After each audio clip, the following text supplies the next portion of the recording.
আমাৰ এই ঘটনাটো সন্দৰ্ভত আমাৰ এটা ৰিপৰ্ট এটা কেছ ৰেজিষ্টাৰ হৈছিলে Diphu case number 39/2024 under section 120B 302 IPC read section 25(1)A arms act.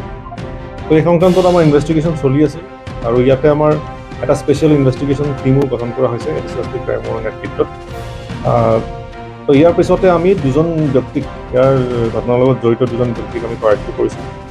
গতিকে আমি তদন্তৰ খাতিৰত তেওঁলোকৰ নাম এতিয়া আপোনালোকক উল্লেখ কৰিব নোৱাৰিম, কিন্তু তেখেতসকল সেই তাৰ লগত জড়িত আছে বুলি আমি যথেষ্টখিনি প্ৰমাণ পাইছোঁ।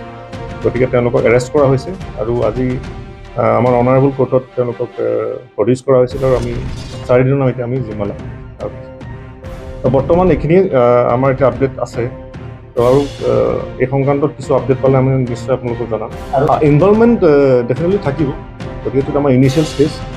ইনিচিয়েল ষ্টেজত আমি যিখিনি তথ্য আমি পাইছোঁ, এভিডেঞ্চ পাইছোঁ, তাৰ বেচিছত তেওঁলোকক এৰেষ্ট কৰা হৈছে। নাই, মটিভটো আমি সম্পূৰ্ণ আমি গোটেইটো ইনভেষ্টিগেশ্যন নকৰাকৈ মটিভৰ কথা গম পোৱা নাযায়। গতিকে মটিভটোৰ ওপৰত আমাৰ এইটো ইনভেষ্টিগেশ্যনৰ পাছতে আমাৰ সোধপোছ চলি আছে। কুৱেশ্যনিংটো বেলেগকো থাকিব, কিন্তু এৰেষ্ট দুজনকে কৰা নাই। মই এতিয়া আপোনাক জনালোৱে যে ইনভেষ্টিগেশ্যনৰ পিছত যিখিনি লিংক আছে এই লিংকখিনি যেতিয়া আমি এড কৰিম তেতিয়া গম পোৱা যাব যে মেইন কালপিট কোন হয়। গতিকে আনচাছপেক্ট এইটো আমাৰ ইনভেষ্টিগেশ্যন এভিডেঞ্চ পাইছোঁ। নাই, তেনেকুৱা ধৰণৰ এতিয়ালৈকে কোনো নাই। এইটোতো আমি যিদিনা ঘটনা হৈছে সেইদিনাই অলৰেডি তাত আমি খালী কাৰ্টিজ হেৰি পোৱা গৈছে, কেছ পোৱা গৈছে। গতিকে ঘটনাটো ডেফিনেটলি পিষ্টলেৰে মাৰিছে 7.56 mm, কিন্তু আমি এতিয়ালৈকে এইটো উদ্ধাৰ কৰিব পৰা নাই, তদন্ত চলি আছে।